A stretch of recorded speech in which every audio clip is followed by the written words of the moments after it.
जय हिंद साथियों। परिवार यह शब्द ही अपने आप में परिपूर्ण है, क्योंकि इस शब्द में संसार के हर घर को एकजुटता के बंधन में बांधे रखा है। अगर परिवार एकजुट हो तो वह आने वाली हर मुश्किल का सामना बड़ी आसानी से कर सकता है। इसमें कोई दो राय नहीं कि किसी का परिवार नहीं होता, परिवार सबका होता है। आज हम बात करेंगे ऐसे व्यक्तियों की जो नेहरू, इंदिरा गांधी, राजीव गांधी और राहुल के परिवारवाद और वंशवाद की बात करते हैं।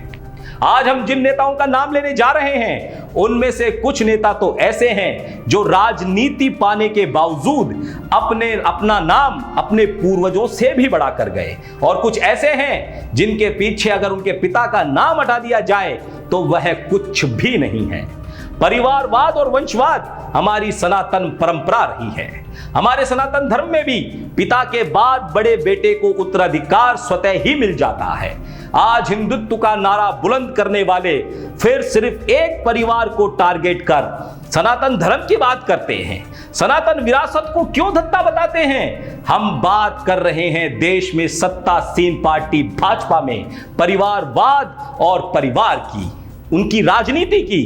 दोस्तों, आप सबको यह लग रहा होगा कि हम सिर्फ भाजपा में परिवारवाद की बात क्यों कर रहे हैं, कांग्रेस की या अन्य किसी पार्टी की बात क्यों नहीं कर रहे हैं। तो इसका सीधा सीधा जवाब यह है साथियों कि कांग्रेस और अन्य पार्टियों के परिवारवाद के जुमले मोदी जी ने गिना गिना कर सबके कान भर दिए थे, परंतु उनकी ही पार्टी में परिवारवाद या वंशवाद चल रहा है, उस पर आज तक किसी ने एक शब्द भी नहीं कहा। और जो कोई बात नहीं करता वह बात हम करते हैं।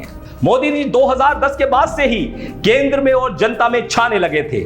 उनके भाषणों को सुनने के लिए लाखों लोग इकट्ठे हुआ करते थे।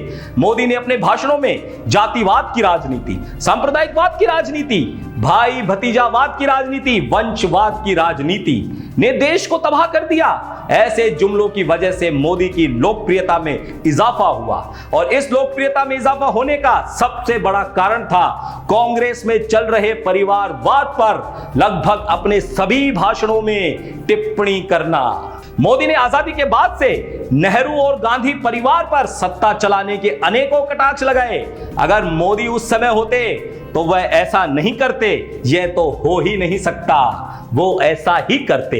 मोदी ने प्रधानमंत्री बनने से पहले चुनावी भाषणों में कई बार राहुल और सोनिया को मां बेटे की सरकार कहा।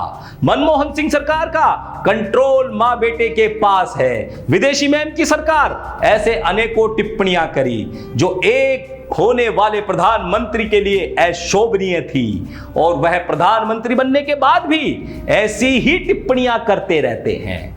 मोदी जी कम से कम इस पद की गरिमा को तो बनाए रखते। मोदी जी के साथ साथ देश के गृह मंत्री अमित शाह और अन्य नेता हमेशा कहते रहते हैं कि देश में वंशवाद की राजनीति को उखाड़ फेंकना है। तथा मोदी जी ने संविधान दिवस के दिन भी कहा कि देश में लोकतंत्र और संविधान को सबसे ज्यादा वंशवाद और परिवारवाद से खतरा है। परंतु मोदी कभी अपनी गिरेबान में झांक कर नहीं देखते कि उनकी पार्टी में वंशवाद कितना पुराना रिश्ता है। सबसे पहले बात करते हैं मोदी जी के सबसे करीबी अमित शाह की। अमित शाह देश के गृह मंत्री हैं जो स्वयं परिवारवाद की राजनीति पर कांग्रेस पर निरंतर हमला करते रहते हैं, जबकि उन्हें अपने पुत्र जय शाह की राजनीति दिखाई ही नहीं देती।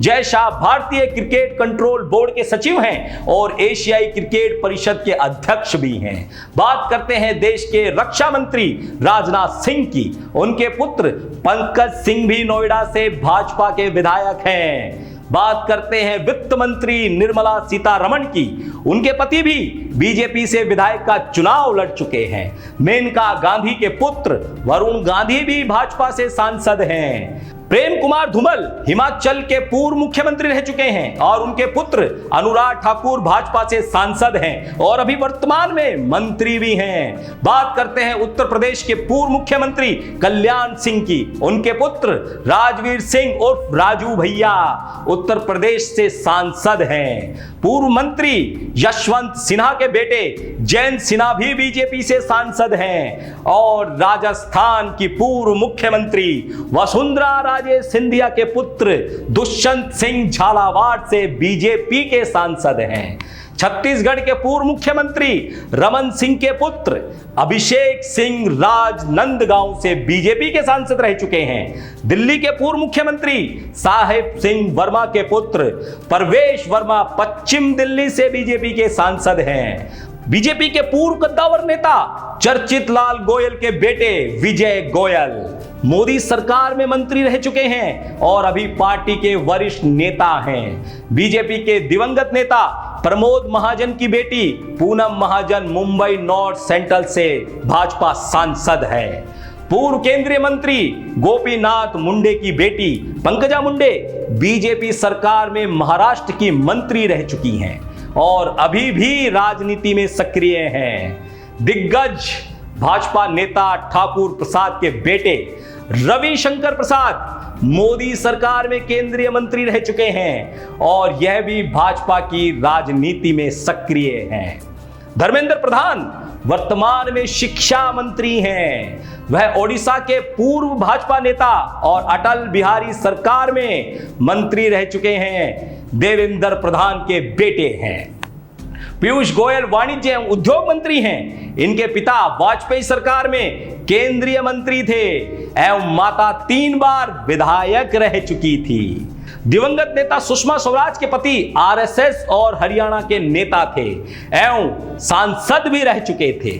उत्तर प्रदेश में लालजी टंडन के बेटे आशुतोष टंडन योगी सरकार में मंत्री रह चुके हैं और अभी भी विधायक हैं। मोदी जी के सामने अगर ये आंकड़े रखे जाएं तो वह कभी भी परिवारवाद या वंशवाद की राजनीति नहीं करेंगे। थोड़ा सा कष्ट आप सभी को जरूर होगा और मोदी जी एवं भाजपा में व्याप्त वंशवाद की अगर छानबीन आप सभी करेंगे तो आपको पता लग जाएगा वंशवाद के ऊपर झूठी राजनीति करने वालों के बारे में। यह मोदी जी का असली चेहरा है। जय हिंद।